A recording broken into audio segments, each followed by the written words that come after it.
Hello friends, this is Gautam Pandey coming up with the next round of new simplified. तो आज के video में हम बात करेंगे फॉरेस्ट कंजर्वेशन रूल 2022 के बारे में। तो फर्स्ट ऑफ ऑल जरा देखते हैं आखिर ये न्यूज़ में क्यों है।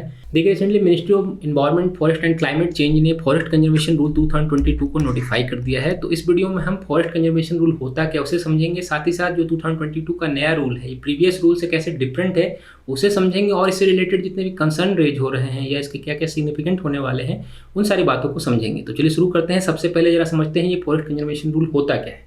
देखिए, अगर फॉरेस्ट कंजर्वेशन रूल की बात करें तो ये डील करता है फॉरेस्ट कंजर्वेशन एक्ट 1980 के तहत।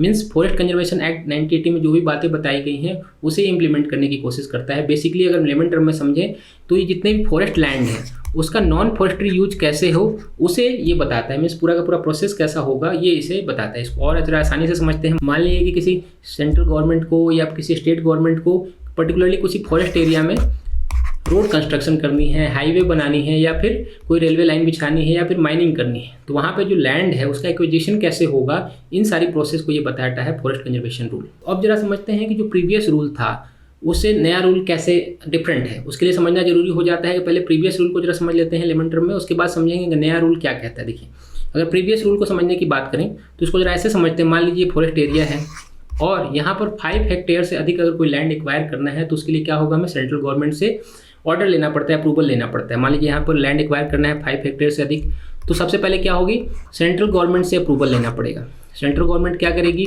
फॉरेस्ट एडवाइजरी कमेटी को नॉमिनेट करेगी। जो फॉरेस्ट एडवाइजरी कमेटी होती है वो उसे एग्जामिन करेगी कि यहाँ पे जो लैंड है उसे एक्वायर किया जा सकता है या नहीं किया जा सकता है। उसके एक्वायर करने से वहाँ पे जो लोग रह रहे हैं, इनहेबिटेट हैं, उनके क्या इम्पैक्ट पड़ने वाले हैं उसे एग्जामिन करके रिपोर्ट देगी।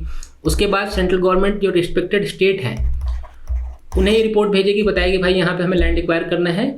तो उसके बाद जो रिस्पेक्टेड स्टेट हैं वो वहाँ की जो लोकल लोग हैं, मीन्स जो वहाँ की ग्राम सभा है उससे कंसेंट लेगी। उसके बाद जाके ही ये पूरा का पूरा जो लैंड है वो एक्वायर किया जा सकता है। ये तो था पुराना प्रोसेस। अब नया प्रोसेस क्या कहता है इसको जरा ये समझते हैं। देखिए, नया प्रोसेस में क्या किया गया, अब सेंट्रल गवर्नमेंट का ये कहना है इस रूल के तहत कि मान लीजिए अगर सेंट्रल गवर्नमेंट को कोई लैंड, मान लीजिए पर्टिकुलर लैंड है, इसको एक्वायर करना है, तो उसके लिए पहले क्या करेंगे, फॉरेस्ट जो एडवाइजरी कमेटी है उसे गठित करेंगे। वो रिपोर्ट एक बार दे दे कि इस लैंड को एक्वायर किया जा सकता है, तो अब जो रिस्पेक्टेड स्टेट है उनके कंसेंट की या जो ग्राम सभा है उसकी कंसेंट की ज़रूरत नहीं पड़ेगी। मन से एक बार मान लीजिए आपने सेंट्रल गवर्नमेंट ने किसी थर्ड पार्टी, जो भी XYZ पार्टी है वहाँ पर डेवलपमेंट काम करना चाहती है, उन्हें बोल दिया कि भाई हाँ ये लैंड हमने आपको एक्वायर कर दिया है, तो क्या होगा, इन्होंने फॉरेस्ट एडवाइजरी कमेटी ने अपना रिपोर्ट भी दे दिया कि हाँ भाई एक्वायर किया जा सकता है। सेंट्रल गवर्नमेंट ने जो थर्ड पार्टी हैं, जो डेवलपिंग एजेंसी, उन्हें ज़मीन दे दी, उन्होंने एक लैंड एक्वायर कर दिया।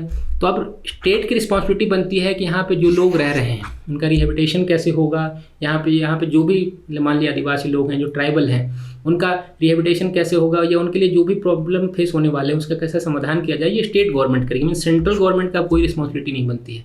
बट यहाँ पर ये समझना जरूरी होता है कि जो थर्ड पार्टी, जो भी XYZ पार्टी होगी, जो लैंड एक्वायर करेगी उसके जगह पे जो प्रीवियस रूल भी था क्या करेगी, कंपलसरी एफॉरेस्टेशन करेगी। मीन्स इसको ऐसे समझिए कि मान लीजिए यहाँ पर जितने फॉरेस्ट थे उसके लिए अगर आपको डेवलपमेंट काम करना है तो वहाँ पर उसे कट करना पड़ेगा, तो उतना ही फॉरेस्ट कहीं आपको अलग से किसी लैंड पर फिर से प्लांट करना पड़ेगा। यही कहता था कंपनसेटरी एफॉरेस्टेशन सिस्टम। बट इसमें भी नया चेंज क्या कर दिया गया है कि अब मान लीजिए कि आपने जो लैंड है उतना कहीं पे प्लांट नहीं लगा पा रहे हैं, तो आप क्या करेंगे, जो सेंट्रल गवर्नमेंट है उसे फंड दे दिया, आपने पैसे दे दिया, जो थर्ड पार्टी को पैसे दे दी कि भाई आप जितना यहाँ पे लैंड है, यहाँ पे जितना फॉरेस्ट है उसे आप कहीं और लगा लीजिए, जो उसका भी जितना भी कॉस्ट होगा वो बियर करने के लिए हम तैयार हैं। या फिर दूसरा ऑप्शन क्या हो सकता है कि ऑलरेडी मान लीजिए कहीं फॉरेस्ट एरिया है, किसी प्राइवेट एरिया में कोई प्राइवेट लैंड है यहाँ पर, तो उसे एक्वायर कर ले, उसे बाई कर ले, उसके बाद बोल दे सेंट्रल गवर्नमेंट को कि जो हमारा कंपलसरी एफॉरेस्टेशन वाला जो कॉन्सेप्ट है उसे हमने फुलफिल कर दिया।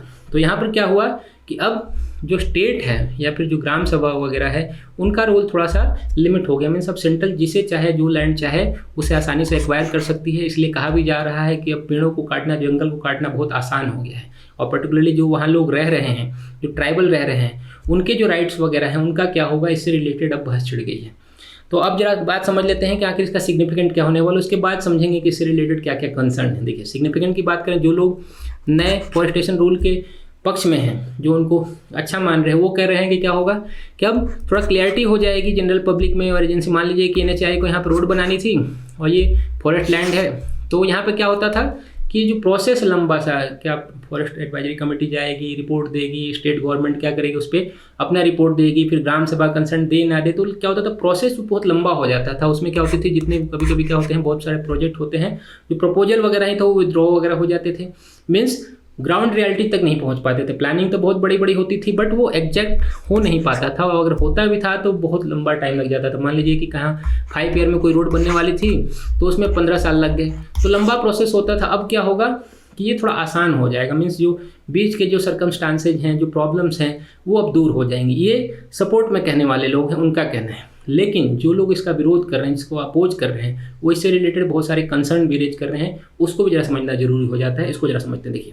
देखिए जो रिलेटेड कंसर्न है, सबसे पहली बात लोगों का कहना है कि जो क्लैरिटी नहीं है कि आखिर, अब मान लीजिए कि पहले आपने कहा यूनियन गवर्नमेंट एक्वायर कर लेगी, पहले क्या होता था स्टेट से आपको कंसर्न लेना पड़ता था, ग्राम सभा से आपको कंसर्न लेना पड़ता था। तो अब क्या होगा, अब किसी कंसर्न की जरूरत नहीं है आपको, मींस यूनियन गवर्नमेंट जिसे चाहे उसे लैंड एक्वायर कर सकती है, उसे वहाँ पर डेवलपमेंट काम करने दे सकती है। तो ऐसे में जो हो सकता है कि लॉन्ग टर्म में क्या करे, स्टेट जो है रिस्पेक्टिव स्टेट है वही डिनाई कर दें, हो सकता है कि बोलेंगे हम नहीं देंगे लैंड। तो इस तरह की कॉन्फ्लिक्ट हो सकती हैं, प्रॉब्लम्स आ सकती हैं। साथ ही साथ जो वहाँ पे ट्राइबल्स रह रहे हैं, जो लोग वहाँ पे इससे रिलेटेड हैं, मान लीजिए कितने लोग क्या होता है फॉरेस्ट से ही उनकी पूरी लाइफ चलती है, तो उनका क्या होगा, मीन्स जो ट्राइबल्स हैं उनके लैंड का, या फिर वहाँ पे जो लोग ऑलरेडी रह रहे हैं, जो इनहेबिटेट हैं, उनका क्या होगा, इससे रिलेटेड एक कंसर्न हो रही है।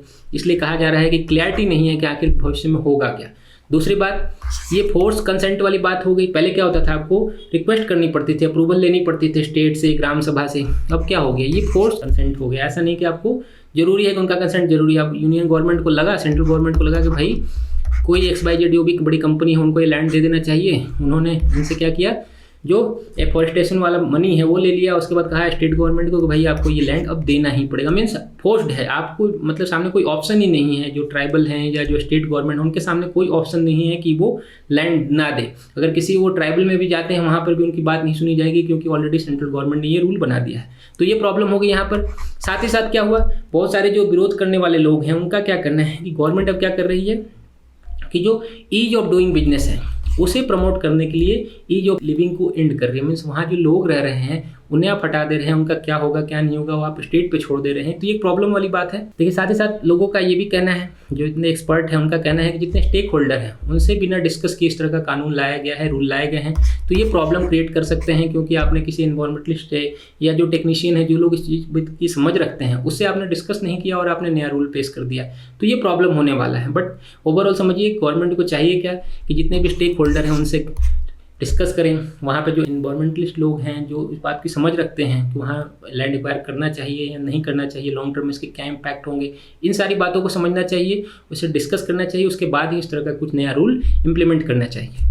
तो होप आपको समझ में आया होगा सारी बातें। Thanks for watching. Current Affairs by Forum IAS is an all-in-one program that covers the dynamic aspect of the syllabus from both prelims and mains perspective.